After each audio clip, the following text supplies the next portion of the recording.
thanks to Brian Sullivan up in the newsroom. Folks, the markets are getting no help from the housing sector, although I gotta say, despite this new report showing that housing's still in the basement, we're coming back. How can you profit from all of it? Next on Fox Business, giving you the power to prosper.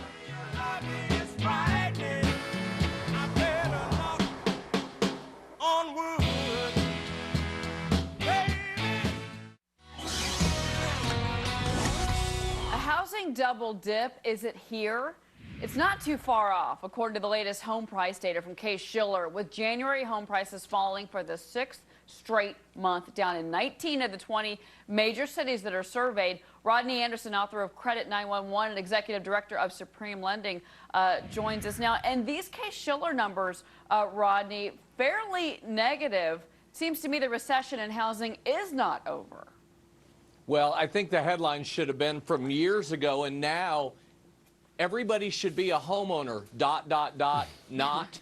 In today's market, what's going on, Cheryl, we already have 13% of homes already vacant. Now we're hearing the government may want to switch to 20% down payments, which is going to destroy the markets. But here's who you feel sorry for. The homeowners that bought over the last several years that did the right thing, put the down payments down. Because you can control how you pay your bills, but you can't control your neighbor getting foreclosed upon and values dropping. Second of all, the state, city, local governments are going to get hit again because values go down, tax appraisals go down, revenues go down, jobs get cut.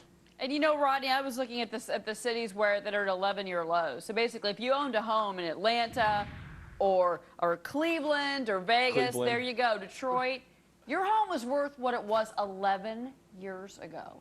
That's shocking. Yeah, and well, and here's what we're doing. We're throwing money into QE1, QE2. The Federal Reserve is keeping interest rates low, but they're not helping the problem. They're not solving the problem. They want the stock market to go up, but they're not fixing housing. We got to find a way to let the people that are upside down refinance to 15-year fixed rate mortgages if they qualify. We need to find solutions to get more buyers in the market because first-time home buyers only made up 34% of the report, where that number should be 40% or above. Well, Rodney and Cheryl, you look at the nation as a whole.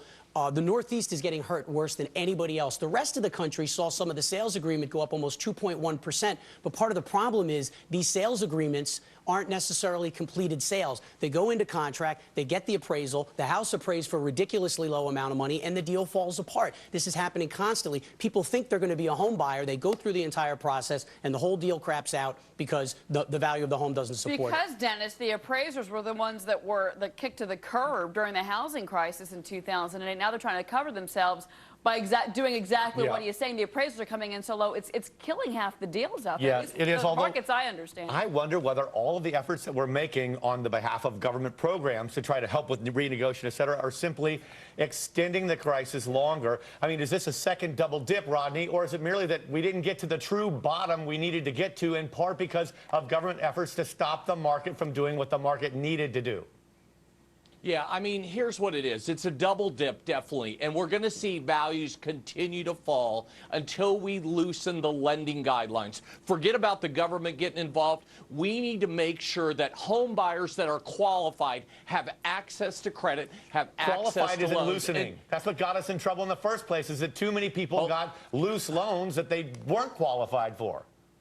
Yeah, but let's break it down. From our height at our office, from 2003 to now, only 20% of loans are being made. You can't tell me that 80% of loans in this country were false, liar loans, everything else. What's happened is they've swung the pendulum so far that we need to hit about another 20% of done by new regulations that tell them loan more even as you raise your capital reserves. I mean, government regulations are scaring the heck out of the banks. Well, in addition to that, I'm a founder in a community bank, and you know, with the new information that was put out there, they're supposed to put $30 billion into community banks. They were just smacked down, and I've talked about this before. These funds are supposed to be available. Those small community banks are not going to lend it out because they've been beaten up, told no, don't lend out. This is the same problem we were talking about 2 months ago. And Rodney, I have to agree with Rob because I had a conversation with someone just last night, again, a community bank here in New York, and the problem is you've got excellent credit, amazing history. The bank doesn't want to touch the loan because of the size of the loan.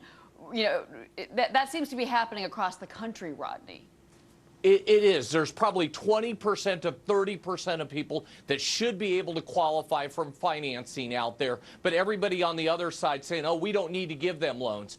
The only way we're going to get out of this problem is grow out of the problem. You can cut spending, you can cut government, you can cut everything, but until we have solutions on ways to grow out of this economy, we will be in this housing recession for years to come. Rodney Anderson, Executive Director of Supreme Lending. At least you said that with a smile. It's always great to talk to you, Rodney. Thank you very much.